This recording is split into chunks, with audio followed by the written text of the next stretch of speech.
Hello friends. दोस्तों आज हम पढ़ेंगे ये 2026 में जो 4 इयर्स एलएलबी का जो सिलेबस आया है उसका ये स्कीम ऑफ स्टडीज है। इनफैक्ट वो हम पूरा कोशिश करेंगे कि इसको थोड़ा सा देख लें कि कौन कौन से सब्जेक्ट हैं।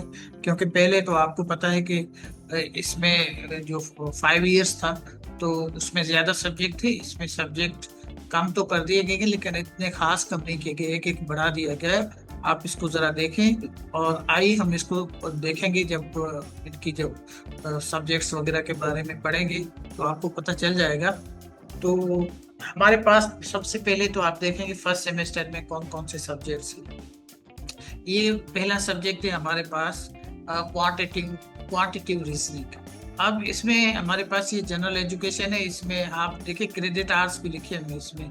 तो आपको एक वीक में 3 लेक्चर्स अटेंड करने हैं। फंक्शनल इंग्लिश के भी आपके 3 लेक्चर्स हैं। और application of information and communication technology इसके भी 3 लेक्चर्स हैं। और उसके बाद ये आपका जो फर्स्ट सेमेस्टर है उसमें कोई ला नहीं। फर्स्ट सेमेस्टर में सिर्फ आपको जनरल एक फाउंडेशन आपकी तैयार की जाती है कि आप लाइफ को समझें, दूसरे सब्जेक्ट्स को समझें। जैसे quantity of English, quantitative reasoning है। इसमें आपको नंबर्स के बारे में बताया जाएगा। आपको ये समझ आ जाएगी कि नंबर्स को किस तरह एक्सप्लेन किया जाता है और डेटा कैसे बनाया जाता है। और इसके अलावा इसमें बहुत सारी आपके पास ग्राफिक होगी तो उस ग्राफ को कैसे समझा जाता है।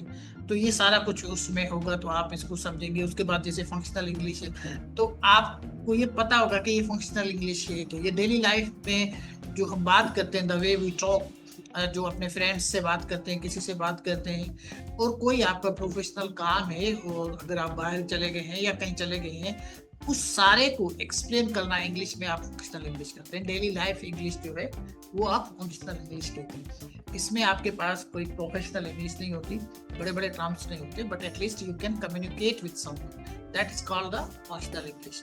Application of information communication and technology है, आपने पढ़ा इसको। देखिए इंफॉर्मेशन ऑफ कम्युनिकेशन टेक्नोलॉजी में आपको आईटी के बारे में थोड़ा बहुत पता होगा, कंप्यूटर और उसका इंट्रोडक्शन तो सारा कुछ।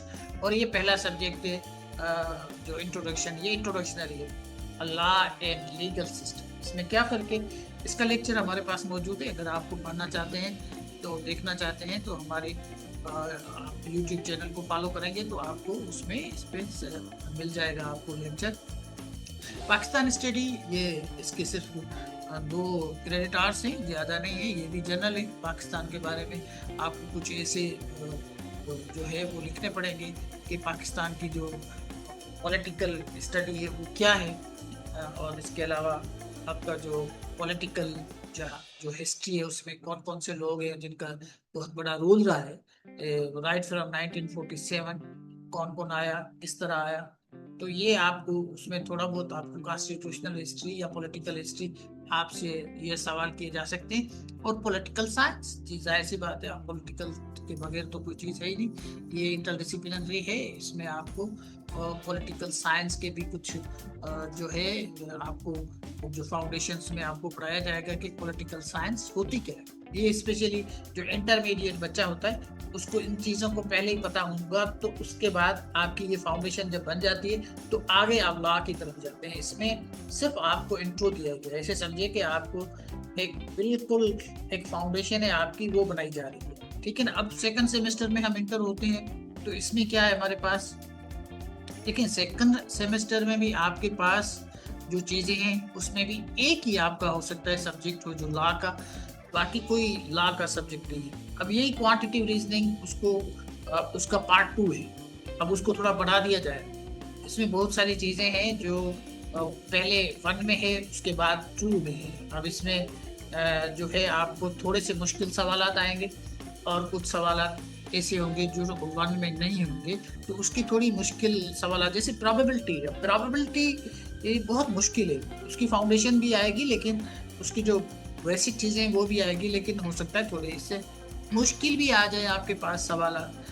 इसी तरह सेट है। इसी तरह आपके पास जो है वो क्वाड्रेटिक इक्वेशन से है। इसके अलावा अर्थमेटिक है। तो परसेंटेज है, तो ये बहुत सारी ऐसी चीजें हैं जो आपके पास क्वांटिटेटिव रीजनिंग में आ सकती है। सोशियोलॉजी, ठीक है, सोशियोलॉजी आपको पता होना चाहिए सोशियोलॉजी की क्या डेफिनेशन है, सोशियोलॉजी क्या है, और इसके बारे में कुछ थ्योरीज है वो आपको पढ़ाई जाएगी। और इसके भी आपके पास 2 क्रेडिट आवर्स हैं। बाकी तो आप देखें तकरीबन 3 आवर्स एंड 3 लेक्चर्स हैं जो आपको वो हर हफ्ते में चाहिए, ठीक है ना। और उसके बाद ये सब्जेक्ट है आपका तीसरा जो सेकंड सेमेस्टर में एक्सपोजिटरी राइटिंग इंग्लिश। अब ये बहुत ये जो आपने अभी फंक्शनल इंग्लिश पढ़ी है ये उससे थोड़ा सा आगे है, कि जो टेक्स्ट आप पढ़े अपना तज्जिया ना करें, सिर्फ वो बताएं कि इसमें लिखा क्या हुआ है। मतलब वन लिखा हुआ है तो आपको वन नहीं बताना, आपको तबसरा नहीं करना कि इसका मीनिंग ये है, नहीं, इसमें जो लिखा हुआ है इसका मतलब क्या है, ठीक है ना। तो वो कुछ लोग आगे पीछे उस इंग्लिश को मतलब अपनी जबान में भी उसको थोड़ा सा बढ़ा देते हैं, तो बढ़ाना नहीं, ये एक्सपोजिटरी है। मतलब है कि जो कुछ आपके पास लिखा हुआ है, आपको टेक्स्ट दिया गया है, you have to complain and understand कि what thing has been given to you and you need to just make it मतलब मोर अंडरस्टैंडिंग आपके लिए जो होगी, तो आप समझ जाएंगे कि भाई ये क्या है, ठीक है ना। तो इस ये भी इसके भी 3 आवर्स है। देखिए सबके 3 आवर्स होंगे तकरीबन, और जो सब्जेक्ट नहीं होगा वो मतलब है कि जो माइनर सब्जेक्ट होगा शायद उसमें आपके पास 2 आवर्स होंगे। बाकी तकरीबन आपके पास जिसमें आपके पास है सब्जेक्ट वो आपके पास मेरा ख्याल है 3 आवर्स ही है, ठीक है ना। और उसके बाद एनवायरमेंटल साइंस एंड लॉ है। इन्वायरमेंट के बारे में भी आपको मैंने आपसे अर्ज की कि फर्स्ट ईयर पूरा फाउंडेशन है, तो इन्वायरमेंट बहुत ही एक इम्पॉर्टेंट सब्जेक्ट है, उसके बारे में आपको कुछ पढ़ाएंगे। लॉ ऑफ थॉट, ये भी लॉ का सब्जेक्ट है, इसमें शायद 2 सब्जेक्ट्स हैं लॉ के। और फैमिली कुरान ये मुसलमानों के लिए, और साइकोलॉजी जो है वो नॉन मुस्लिम के लिए। हालांकि साइकोलॉजी मुसलमानों को भी पढ़ानी चाहिए, क्यों, लेकिन ये है कि बस इन्होंने इसमें ये थोड़ा सा फर्क कर दिया है कि भाई जो मुसलमान है वो साइकोलॉजी नहीं पढ़ेंगे, वो फैमिली कुरान पढ़ेंगे, और बाकी नाम मुस्लिम जो है वो साइकोलॉजी पढ़ेंगे। और उसके बाद ये आपका क्रिमिनल लॉ जो मेजर सब्जेक्ट है, लॉ ऑफ टॉट भी मेजर सब्जेक्ट है। ये दोनों आपको जो है देखिए जो भी लॉ के सब्जेक्ट होंगे वो आपके मेजर होंगे, बाकी जो है वो माइनर सब्जेक्ट है। तो ये जो फर्स्ट ईयर है इसमें कोई ऐसी चीज नहीं है जो लॉ से मुतल्लक। बाकी ये है कि आप दुनिया को समझे, उसके लिए आपकी फाउंडेशन तैयार की जा रही है कि आपको पता होना चाहिए जिंदगी क्या है, जिंदगी में होने वाले चैलेंजेस क्या हैं, और उसको समझने के लिए आपको बेसिक जो नॉलेज है वो होनी चाहिए। ये तो है आपका पूरा फर्स्ट ईयर का सब्जेक्ट। माइंड यू एक चीज़ मैं बच्चों को बताता हूँ। देखिए ये जो पहले मैथमेटिक्स था, फंक्शनल मैथमेटिक्स था, अब उन्होंने उसको क्वांटिटेटिव रीजनिंग कर दिया। तो अब ये जो सब्जेक्ट है इसमें बहुत सारे बच्चे जो मैथमेटिक्स थी, ये भी इनफैक्ट मैथमेटिक्स है लेकिन इसको क्वांटिटेटिव में इन्होंने कर दिया है, ठीक है ना। तो इसमें आपके पास बहुत सारे ऐसे बच्चे हैं जिनको हमने देखा कि फाइनल ईयर तक फेल हो गए, ठीक है ना। ये एक माइनर सब्जेक्ट है, लेकिन बच्चों की जो स्पेशली जो उसमें मेडिकल की साइड से आते हैं वो बच्चे फेल हो जाते हैं। तो इस पे आपको थोड़ी बहुत तवज्जो देनी पड़ेगी। ये इतना आसान नहीं है। हमारे पास क्लास भी चलते हैं, जो क्लास अटेंड करना चाहता है या ऑनलाइन क्लास अटेंड करना चाहता है उसको हम सिखा भी देते हैं कि ये क्वांटिटेटिव रीजनिंग क्या है। बट एनी हाउ मैं सिर्फ आपको ये बताना चाहूँगा कि ये जो सब्जेक्ट है ये इतना आसान नहीं है, specially for those boys and girls background is from medical side, ठीक है ना। मेडिकल साइड का आपका बैकग्राउंड होगा, आपने ये चीज़ें नहीं पढ़ी होंगी। चलते हैं सेमेस्टर 3, हम सेकंड ईयर में आ गए हैं। अब इसमें क्या है, फिलोसफी है, और ये भी जनरल है, माइनर है। इस्लामिक स्टडी, रिलीजियस इथिक्स, ठीक है। इथिक्स आप नॉन मुस्लिम को पढ़ाएंगे, इथिक्स हालांकि मुसलमानों के लिए भी बहुत ज़रूरी है। हमारे कौन से इथिक्स है, हम बहुत ही नॉन एथिक किस्म के लोग हैं, लेकिन चलो इन्होंने उनको इस्लामिक स्टडीज पढ़ा दी।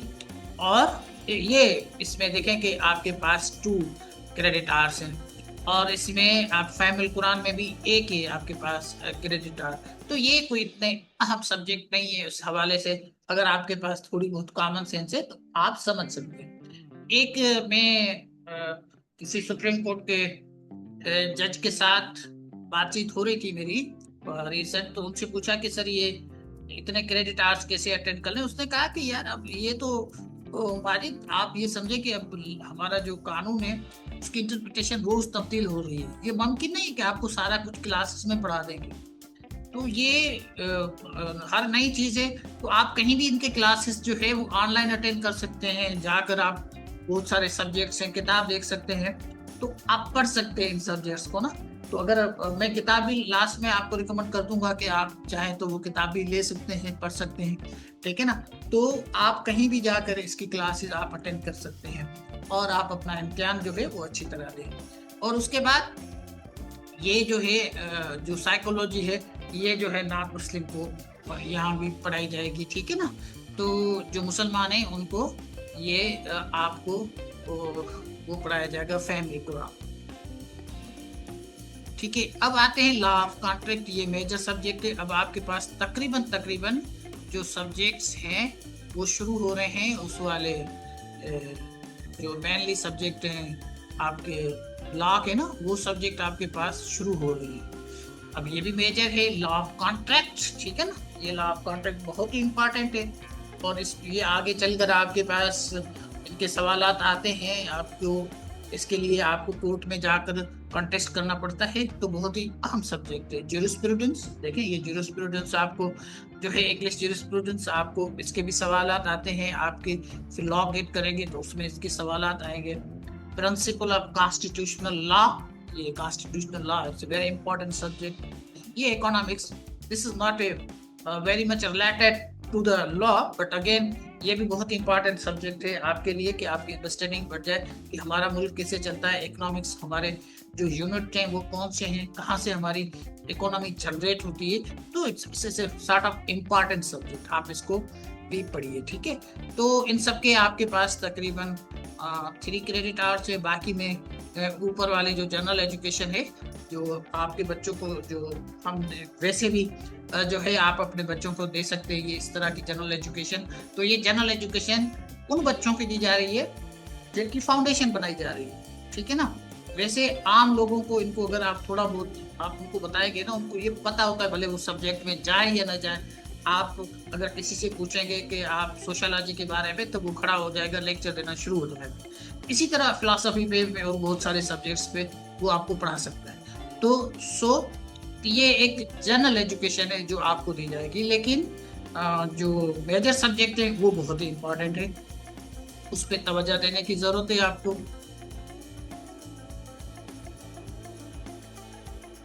अब ये सेमेस्टर हमारे पास जो है ये कौन सा सेमेस्टर है? ये छठा सेमेस्टर है, नहीं ये चौथा सेमेस्टर है। ये चौथा है, ये चौथा सेमेस्टर है। तो चौथे सेमेस्टर में हमारे पास क्या है? सिविक्स एंड कम्युनिटी एंगेजमेंट, ठीक है ना। ये भी जनरल है।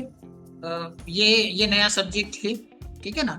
और constitutional law, Pakistan, ideology of Pakistan, ये भी जनरल है। पाकिस्तान की आइडियोलॉजी क्या है, ये आपके जो आप पढ़ते रहते हैं, ऑब्जेक्टिव रेजोल्यूशन है, ये सारा कुछ, ठीक है ना। कॉन्स्टिट्यूशन ऑफ पाकिस्तान, ये इंपॉर्टेंट है, कॉन्स्टिट्यूशन ऑफ पाकिस्तान। और उसके बाद एंटरप्रेन्योरशिप, ये आप जो बिजनेस करते हैं छोटे मोटे, तो उसके बारे में आपको, एंटरप्रेन्योरशिप के बारे में भी आपको बताया जाएगा। बहुत अच्छे अच्छे सब्जेक्ट हैं। Equity and trust and the specific relief, इनके देखें ये मेजर है, ये बहुत ही important. Law of property major है। और अल्टरनेटिव डिस्प्यूट रेजोल्यूशन, ये इंटरडिसिप्लिनरी है। और उसके बाद इस्लामिक ज्यूरिस्प्रूडेंस, ये तो बहुत ही इंपॉर्टेंट है और ये है आपका मेजर सब्जेक्ट। इन सब के आपके पास सिर्फ एक एंटरप्रेन्योर के, बाकी और शायद इसके सिविक्स एंड कम्युनिटी के आपके पास 2 लेक्चर्स हैं इन ए वीक, और बाकी आपके पास 3 लेक्चर्स हैं। तो क्रेडिट आवर्स आप इनको भी ज़रा देख लें। और उसके बाद ये सब्जेक्ट अब 5 आ जाता है आपके पास, सेमेस्टर 5। और उसमें कौन कौन से सब्जेक्ट्स हैं आपके पास? इस्लामिक पर्सनल लॉ 1, ठीक है ना। ये इस्लामिक पर्सनल लॉ है, ये भी मेजर है।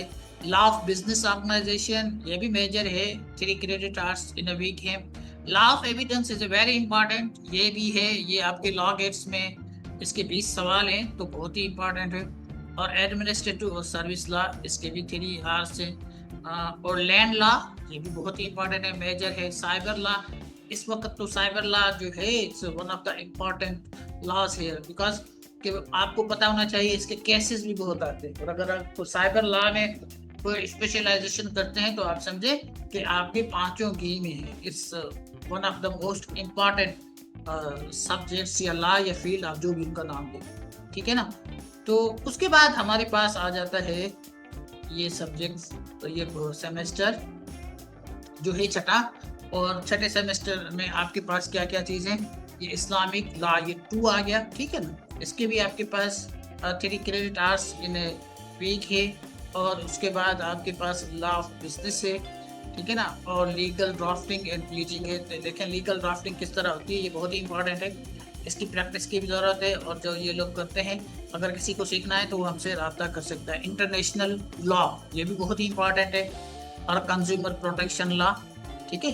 तो ये भी जो है वो इलेक्टिव 1 है और उसके बाद इलेक्टिव 2 भी है। इंटरनेशनल ह्यूमन राइट्स इलेक्टिव 2 है, ठीक है ना। तो ये बहुत ही इंपॉर्टेंट है, इन सब के सब मेजर हैं। अब आपके पास कोई माइनर नहीं रहा। और ये छठा आपके पास आ गया सेमेस्टर। और छठे सेमेस्टर में legal ethics and moot cases. देखिए मूट केसेस जो है वो आपको ये एक्सप्लेन करना होता है, मूट करना होता है, ठीक है ना। ये आप अगर कोर्ट में जाएंगे तो वहां से ये काम शुरू होता है। और आप जब आपका वाइवास होगा और वहां पे आपका मूट होगा, ठीक है। ये बहुत ही इंपॉर्टेंट है। तो आप इससे उसके बाद आप कोर्ट्स में जाना शुरू कर दें तो आपको अंदाजा हो जाएगा एक जो वकील है वो अपना केस कैसे प्लीड करता है, ठीक है ना।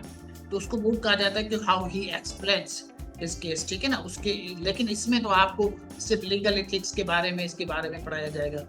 और फाइनल में आपको इसकी बाकायदे इसका टेस्ट होगा। क्रिमिनल प्रोसीजर कोड, ठीक है ना, जिसको आप सीपीसी कहते हैं, बहुत ही इंपॉर्टेंट है। ये सीपीसी आपके पास जो है ये बहुत ही इसके सवालात आते हैं उसमें आपके लॉ गेट में, तो इसको बहुत ही इंपॉर्टेंटली इसको देखना है। और उसके बाद ये सिविल प्रोसीजर कोड है, ठीक है। और उसके बाद जो है ये दोनों इंपॉर्टेंट है, आप क्रिमिनल या सिविल दोनों इंपॉर्टेंट है। और दोनों के सवालात आते हैं आपके उसमें जो ये सीपीसी है और उसमें क्रिमिनल भी है और उसमें जो है आपके पास सिविल भी है, ठीक है ना। तो सिविल में भी आपके पास सवाल जो है वो मुश्किल से आते हैं और क्रिमिनल्स के भी मुश्किल से आते हैं, स्पेशली लॉ के। तो ये बहुत ही इंपॉर्टेंट है। इन पे आपको सबसे ज़्यादा सारे लॉ जो है वो आप इन दो चीज़ों पे ई जो है वो बेस करता है। तो ये बहुत इंपॉर्टेंट है। और उसके बाद आपके पास रिसर्च मेथोडोलॉजी है, ये शुरू हो जाती है। देखिए आपको रिसर्च करना पड़ेगी, लास्ट में फाइनल में आपको अपना डिफेंस देना पड़ेगा, आपको अपनी रिसर्च देनी पड़ेगी। और आपके पास रिसर्च ग्रुप होगा और वहाँ पे आप अपनी थीसिस जमा कराएंगे, ठीक है ना। तो ये काम शुरू हो जाता है। और इंटेलेक्चुअल प्रॉपर्टी लॉ, एथिक्स 3 और बैंकिंग लॉ, ये सारे मेजर्स हैं, बहुत ही इम्पॉर्टेंट है, इंटरेस्टिंग है। अगर कोई पढ़ना चाहे तो वो पढ़ सकता है। और हम कोशिश करेंगे इनके हवाले से कुछ लेक्चर्स भी आपको हमारे यूट्यूब पे मिल जाएंगे।